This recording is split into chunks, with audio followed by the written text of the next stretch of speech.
Hey guys, and welcome to the third episode of this combat series. In this episode, we're gonna give George the skeleton a health bar so we can see how George is doing when we are firing projectiles and bullets at him.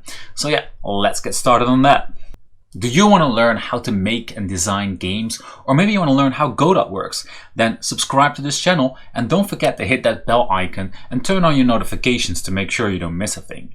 Also, if you got any questions or suggestions, put them down in the comments below or hit me on Twitch. I stream every Tuesday and Thursday where I stream my own game development. I would love to see you there. Let's get started. In the last two episodes, we have created our projectiles and bullets, and we made sure that George can actually receive the hit, take damage, and die. Now we gotta make sure that we can see the health that George has left to make displayed in a little health bar above his head. That's gonna be the challenge for today, and we're gonna make a very much elaborated with bells and whistles health bar. Maybe in a game you don't want to have 10 enemies walking around with the health bar that I will be making today, or in the size that we'll be making it today. However, for the sake of this demonstration, this tutorial, I'm keeping the health bar a little bit bigger. I'm going to give it more bells and whistles than maybe you would normally do with a random enemy on the map. But yeah, will be able to apply all these lessons to any health bar. For example, the health bar of the player itself within the graphical user interface, which is usually a little bit more elaborated and with more bells and whistles than a health bar of an enemy. So let's get started. First, we need a node to put the health bar in. So we're going to go to George, our enemy in this game that we are able to copy many times over in this scene. And we're going to give George a new node, a TextureProgress. TextureProgress is used to make health bars, so you'll probably be using it more often. Now we're going to rename this immediately to HPBar.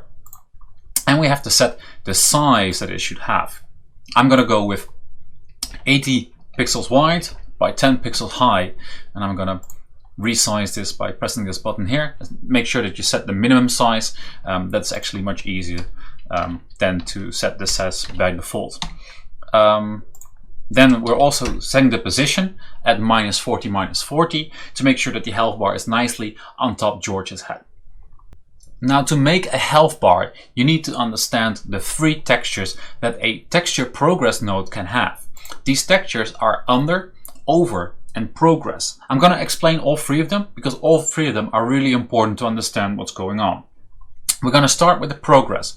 The progress texture is the texture that will be the actual health bar. So let's say if we express the health bar in green, then this is going to be that when we hit George, it's going to go back a little bit and go back more until it dies.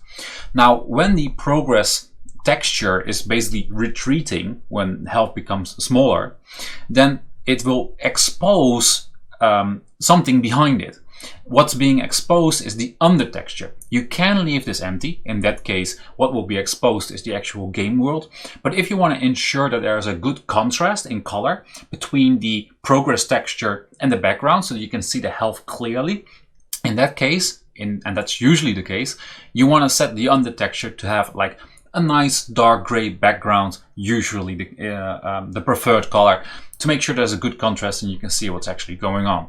Then the last texture is the over texture, and this is basically for your art to make sure that this goes over everything else. So there's 3 layers, and the over texture is where you put your bells and whistles, make it look nice in the art style of your game. Also, if you add these textures, you want to make sure that you set 9 patch stretch on the top here to on. This will make sure that the textures don't scale out of context and that everything is scaled to the size that you have set your texture, just like what we did in the earlier step. So I'll be adding my textures now, and as we go, I'll explain this a little bit more. Now, the first texture I'm going to add is going to be the HPBar over. Down here, I've already prepared my textures, and this is a very easy gold bar. You can see it here, and I'm going to drop that in the over, and that will create my HPBar outer layer, the border of my texture. So this is a pure art form, and you can make this however you like. For example, in Photoshop, do make sure that it's transparent in the middle. Then for the HPBar under and the HPBar progress, I'm going to be dragging in this white bar. Now, this is a personal preference of mine. You can, for example, in Photoshop or any other program, make a green HP bar and a dark gray HP bar and drag those two different HP bars into this into the inspector and have them set up already. However, if you add a white one, you can also add a tint, and for example the under, you can simple in the inspector of Godot itself set the color. This is going wrong. 140 40 by 40. As you can see now, it's dark gray, and then we can set the progress to be, for example, a nice green.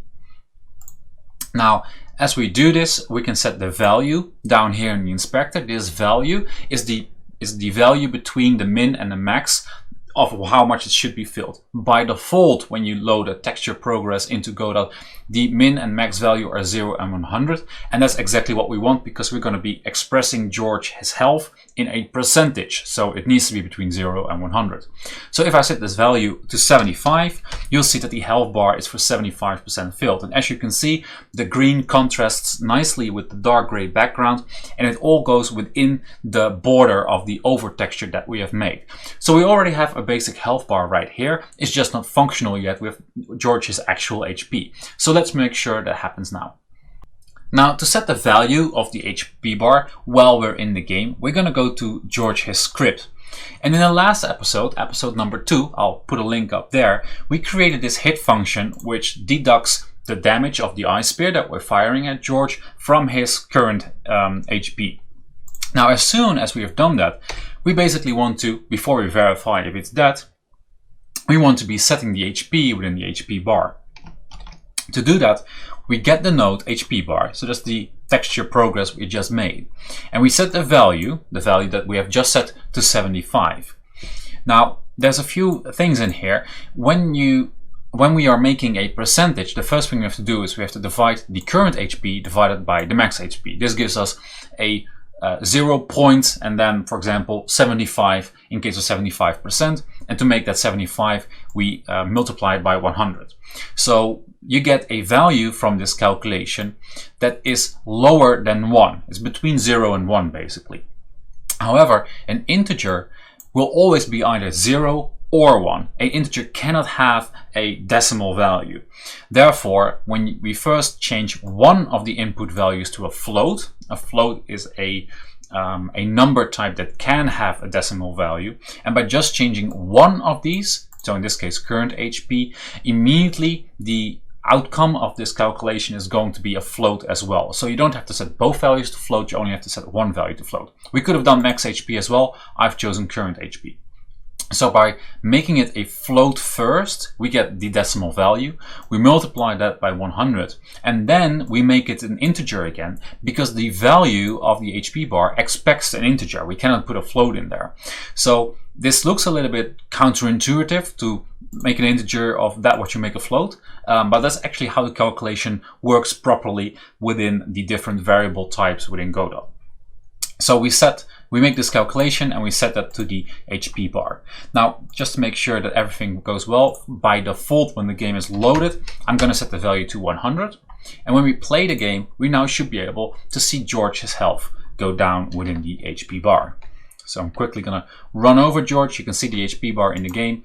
And as we fire at him, we can see that his health goes down and George dies. But this looks a little bit still, it's not that fancy. It doesn't have a lot of bells and whistles. And again, maybe for this situation, for an enemy on the map, maybe when you have 10 enemies, you got 10 of these bright light green bars going everywhere, that might not be desired.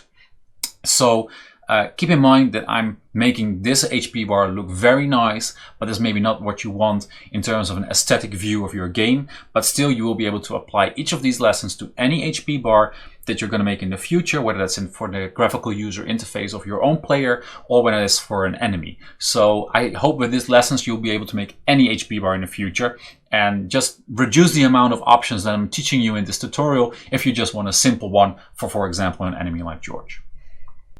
Now the next thing is actually not going to be about the HP bar. We're not going to make any more bells and whistles right now. The first thing we want to change is that the HP bar stays when George dies. Now, if you play any games, you know that's usually not the case. That's not what's happening. Usually the HP bar disappears as soon as that enemy or that party member has died. So we need to remove that from the game. So that's the first thing we're going to change. Now, we already are calling the node HP bar here. And of course, we're going to put this remove HP bar under the undef function right there. At least that's the most logical place to put it. However, we would have to again get node HP bar. And when we want to make more bells and whistles, we'll be calling the HP bar many times over. And to make our code more readable, it's actually a good idea to define that HP bar as a variable itself. So on the top of the script, I'm going to define a new variable, and this variable will be defined on ready. This works a little bit similar like the ready function right here, in that this variable will only be filled the moment the scene has finished with loading. That is necessary because when the scene starts loading, the get node HP bar might return an error because that node may not have been loaded into the scene yet. So we got to make sure that this happens only after the scene is completed loading. So that's why we use onReady var. And we define the HP bar as get node HP bar. And from now on, we can use HP bar everywhere as a node reference. So now we can replace this and make our text more readable. And just like that, we're gonna put it here and we're gonna tell it to hide. Now you might ask, why do we hide it and why don't we remove it? Well, imagine that George has a friend, and that friend might have a revive skill or a revive capability. In that case, if George is revived, we want to show his HP bar again with the value of HP that he is revived with. So to make sure that all goes properly, we got to make sure that we can show the HP bar again in case of a revive skill or a revive mechanic being present in your game. So I would suggest to just hide the HP bar and not delete it completely from the game to make sure that in the future you can keep using it. So far so good. Now the next thing that we might want to introduce to our HP bar is that when the value drops under a certain percentage, the bar starts turning yellow. And then further, when it drops even further, the bar starts to turn red. This is a very common thing within a game, especially for the player character HP bar. So we want to do something like that as well. However, there's a little bit of but, because we are going to make more and more lines of code under the onHit function right here. If this is enough for your HP bar, I would suggest to just put it in here because it's one line of code under the onHit function. It's not really necessary to make a different function for that. However, as we expand the functionality of our HP bar, we expand on the bells and whistles that it has, the onHit function right here is going to be a majority HP bar related stuff and not really hit related stuff. So it actually makes sense to, once you start adding more bells and whistles, to make a new function. For example, you could call it HPBar update. And we're gonna take this away from here, put it here, and we're gonna call this function HPBar update once the hit has happened. This way, we're separating the onHit mechanics from our HPBar update mechanics and makes our code more readable in the future. Again, only do this if you expect to write a considerable amount of more lines for this. And that's what we're going to be expecting today. Now we can start preparing our code to change the color of the HP bar on the go. To do that, we of course have to verify every time whether the percentage is above or below a certain value. And it doesn't really help to cite this formula all the time or to look up the value within the HP bar. So it makes more sense to create a new variable called percentage HP. So this will be the percentage of HP that is left.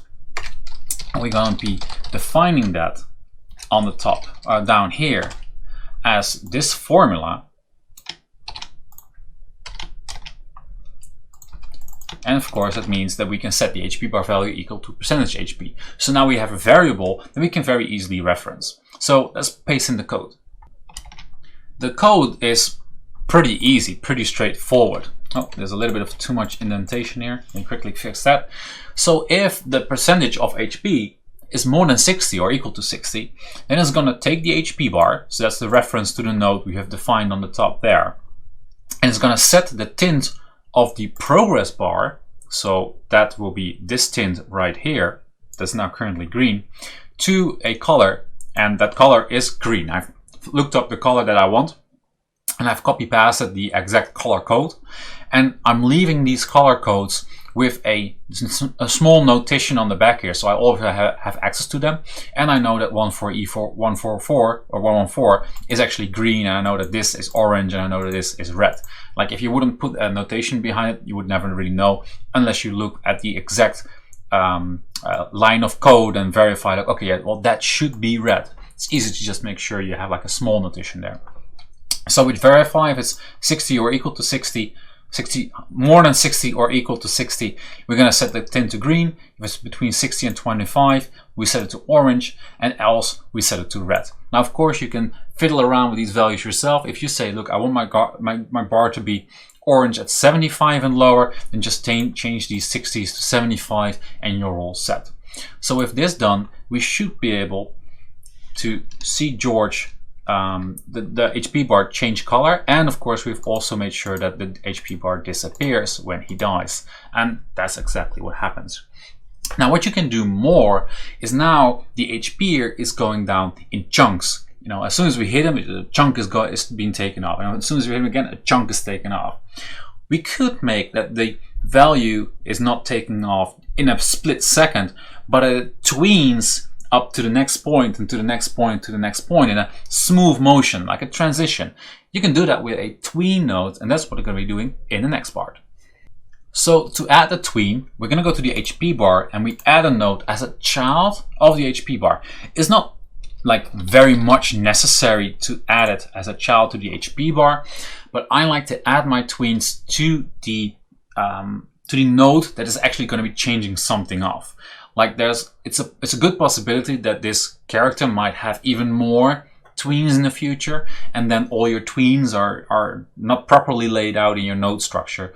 So my advice is to add your tweens as childs to the bars that you want them to animate or transition characteristics of. That's, I guess, the best way to call it. Now, tweens are a little bit of a complicated thing. So we're going to go over this a little bit in the documentation, and then we'll set it up ourselves. So we want to interpolate the property, because what we want to do is we want to make the value, like that percentage that we put into the TextureProgress bar, the HP bar, we want to interpolate that slowly moves up and down. So that's a property of a node, and that's why we're going to interpolate property. Now, to interpolate a property, we need to add a lot of variables into the tween. That's why tweens are complicated. They take a lot of information before they become functional.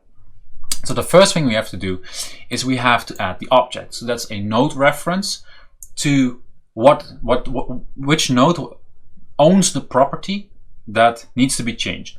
So once it has the objects, that will be our HP bar. We have to set which property will have to be interpolated. So that's going to be our value, the literal HP percentage value. Then we need to give its initial value, so the start value. So that will be the value before the hit. Then the final value, so that will be the value after the hit. Then the duration for which this interpolation will take. So this, for example, in our case, we're going to go for 0.1 seconds. But for other interpolations or other sort of transitions, you might want to take this over a much longer period of time, maybe even 1 or 2 seconds. Then we have to give the transition type and the ease type. Now I'm going to go over those in a moment. And you're going to set the float. And the float is a delay, and that can have a decimal value. It's a float after all. For us, we're not going to delay it at all, because we want to make sure that health starts going down as fast as possible. We don't want to delay it because the next hit might already be coming in, and we don't want to create a very much of a difference between the actual value and the value that's represented in the HP bar, because we do create a small delay. That's why I'm only going to go with 0.1 seconds of transition time. Now for the transition type, you have all kinds of types, and you have pretty well explanation down here what all these animation types do, or transition types do. So if you are making your own tweens and not copy pasting the type that I'm working on right now, then you can just go over this in the documentation. You can see which one fits best with the transition that you want to create. Now we also have the ease type, and this is basically going to determine like if it's going to go slowly at the start and speeds up at the end, or if it starts quickly at the beginning and slows down towards the end. So it's like, how does the transition go? In our case, we're going to go for a ease out in, I believe I've chosen, but yeah, I've already made up my mind on that. So yeah, let's get going on this, and let's start coding this in. Now, as these tweens are a little bit more complicated, I won't be just copy pasting in the code and going over it super quickly. I'm gonna write it with you guys. So we're gonna get the node, and the first thing we have to do is we're gonna have to get the tween. So that's the HPBar tween, because we want that to change. So for the HPBar tween, we're gonna set the function, and it's going to be the interpolate function that I said we've chosen. So we're gonna interpolate a property. Now that opens up that whole list of things that we have to put into this function. So first it wants the object, and the object is of course the HPBar. We have already defined the HPBar as a node already, and we've been referencing that several times, and we can reference it here again. Now once we have that, we need to tell which property do we need to change, and that will be the value property that we are changing, for example, here as well. So it's going to be the value. Then we have to give its initial value. Well, the initial value is of course the HPBar dot value. That's at least the current value that it has. With that done, we need to give it the final value, and that's of course our percentage HP that's on the top and calculated just right before it. So that's the percentage HP. Then we have to say the float duration, or the duration expressed in a float, so that's going to be 0.1. Then we have to give the tween. So in our case, we're going to go for a linear tween. And after that, we're going to go for the tween ease in and out. And then we have the option to give a delay, but we're not going to do that. We're going to close it. So that's the entire tween. As you can see, that's quite the function. Then we're going to get that node again, the tween, I mean, and we're going to start the tween. Now, as we start this, the tween is not only going to transition it towards that value, it will also be setting it at the same time. So we no longer need this HPBar value is percentage. This is going to set the percentage to exactly the same what tween already has set it to. So this is now not necessary anymore. Now, when we play the game and we walk around with our skeleton and we walk up to George, poor George, again he's thinking, and we hit George, we can see that the HP slowly goes down bit by bit, and George dies. And that's it. Now you're able to make a health bar, you're able to change the colors based on percentages, you're able to make a nice transition of that HP, and these lessons can be applied to many different HP bars. You can keep it a little bit easier for HP bars for a lot of things running around that you don't want to be as busy or as present as is necessary, and maybe for the health bar of the player itself in the graphical user interface, usually like on the top right corner or the top left corner, maybe you want to make that a little bit more elaborated. And with the lessons of this tutorial, that should be no problem for you, I believe. That's it for today, guys. I hope you enjoyed this episode, and if you did, then please smash that like button, hit subscribe, and don't forget that little bell icon and turn on your notifications to make sure you don't miss out on the next episode. If you got any questions, as always, put them down in the comments below, or find me on my Twitch stream. I stream every Tuesday and Thursday, and which I stream my own game development in Godot. So yeah, I hope to welcome you there one day and talk with you, chat with you, with all the other game developers that are in there. For the next episode announcement, we're going to be making a skill/weapon swap system. Like usually when you're running around, you don't only want to be firing ice spears, you might want to fire fireball sometimes, or I'm not sure yet what I'm going to make. But also, like if you're making a shooter game, you might be running around with an assault rifle and a shotgun and a Glock. I don't know what you're programming, but you want to make sure that the player can switch weapons. Now, the switching the weapons part is not that hard. That's basically sort of like a mini inventory user interface thing. But the thing is, the characteristics of those weapons also change. And right now, for example, the speed of our bullet is set at, I believe, 200 or 400. And maybe with a different weapon comes a different bullet speed, or maybe a different bullet spread or something. So we're gonna make sure that within the game, when you switch the weapon or you switch the skill, that the code knows how to handle that new weapon or that new skill, and that you can have different characteristics of your combat capabilities go flawlessly into switching a weapon, basically in a fight, without even opening your inventory or anything. So that's going to be up for the next episode. Pretty thrilled about that, and I hope to see you guys in that episode. Keep on coding, keep on gaming. I'll see you next time, guys.